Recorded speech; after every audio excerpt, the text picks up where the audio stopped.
Hi friends, welcome back. Madurai ನೀರ್ ಚಟ್ನಿ ತುಂಬಾನೇ famous. ಈ ಚಟ್ನಿ ತಿನ್ನಕ್ಕೆ ಮಧುರೈಗೆ ಹೋಗ್ಬೇಕಂತ ಖಂಡಿತವಾಗ್ಲೂ ಇಲ್ಲ.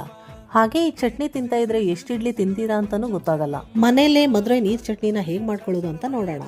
ಮೊದಲಿಗೆ ಬಾಣಲೆಗೆ ಒಂದು ಸ್ವಲ್ಪ ಎಣ್ಣೆ ಸೇರಿಸಿ ಅದಕ್ಕೆ ಒಂದು ಕಟ್ ಮಾಡಿರೋಂಥ ಈರುಳ್ಳಿ, ಹಾಗೇನೆ ಒಂದು 8 ರಿಂದ 10 ಹಸಿಮೆಣಸಿನಕಾಯಿ, ಹಾಗೆ ಒಂದು ಸ್ವಲ್ಪ ಬೆಳ್ಳುಳ್ಳಿ ಹಾಕಿ ಫ್ರೈ ಮಾಡಿಕೊಂಡು ಅದನ್ನು ಮಿಕ್ಸಿ ಜಾರ್ಗೆ ಹಾಕಿ ಅದಕ್ಕೆ ಸ್ವಲ್ಪ ಕರಿಬೇವಿನ ಸೊಪ್ಪು, ಹಾಗೆ ಒಂದು 2 ರಿಂದ 3 ಪೀಸ್ ಅಷ್ಟು ತೆಂಗಿನಕಾಯಿ, ರುಚಿಗೆ ತಕ್ಕಷ್ಟು ಉಪ್ಪು, ಹಾಗೇನೆ ಒಂದು ಅರ್ಧ ಬಟ್ಲಷ್ಟು ಹುರಿದಿಟ್ಕೊಂಡಿರುವಂಥ ಶೇಂಗಾ, ಹಾಗೇನೆ ಒಂದು ಅರ್ಧ ಬಟ್ಲಷ್ಟು ಪುಟಾಣಿಯನ್ನು ಸೇರಿಸ್ಕೊಂಡು ಒಂದು ಸ್ವಲ್ಪ ಹುಣಸೆಹಣ್ಣು ಹಾಕ್ಬಿಟ್ಟು ಇದನ್ನು ನುಣ್ಣಗೆ ಗ್ರೈಂಡ್ ಮಾಡ್ಕೋಬೇಕು.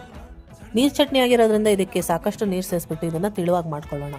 ಹಾಗೇನೆ ಇದಕ್ಕೆ ಸಾಸಿವೆ, ಕರಿಬೇವು ಮತ್ತು ಒಂದು ಒಣಮೆಣಸಿನಕಾಯಿ ಹಾಕಿಬಿಟ್ಟು ಒಂದು ಒಗ್ಗರಣೆ ಮಾಡಿಬಿಟ್ಟು ಇದಕ್ಕೆ ಸೇರಿಸಿದ್ರೆ ಬಿಸಿ ಬಿಸಿಯಾಗಿರೋ ಇಡ್ಲಿ ಜೊತೆ ಸೂಪರ್ ಆಗಿರೋ ಮಧುರೈ ನೀರು ಚಟ್ನಿ ಸವಿಯೋದಕ್ಕೆ ರೆಡಿಯಾಗಿದೆ.